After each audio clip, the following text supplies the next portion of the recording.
Patrick Conrad of Conrad Construction, and we're in Portland, Oregon, and we specialize in residential remodeling. So I didn't know of the PSA process as a PSA process. I knew what design contracts were, and I knew that some builders were able to build that into their system, but we weren't technically a design build firm or thought of that way, and so I wasn't sure how to capture that and be able to get paid for our time. I knew that we were spending an exorbitant amount of time. So the PSA process really opened my eyes to how to be able to add value to our product up front and show that we should be getting paid for that time, and how to separate ourselves from other contractors who may be offering free estimates, and show the difference between a well-defined estimate and someone who's just trying to bid a job to get a job. And the PSA has been able to increase our profits up front, bring in revenue that we didn't have before, and also make a smoother transition into the construction process so that we can have a smoother project all the way through. In the old way, we would always throw out a bid, and then we would get the job, and then we would kind of decide what we could afford in that bid. Then we would all of a sudden have to get the job rolling, and then we would just know that we're going to do this much work for this amount of money. With the PSA, we're starting with the whole schedule. We lay out a schedule. We're talking to them about finishes from day one. We're getting selections. We're bringing in all our subs. We're making multiple trips to the job, and we're going line by line. We're able to review it with the customer, make sure it is what they want.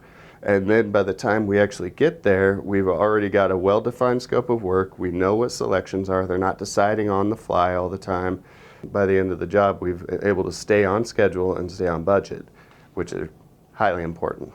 When you're giving away free estimates, you have to understand that if you could never hire someone in your place to take that place and do that job.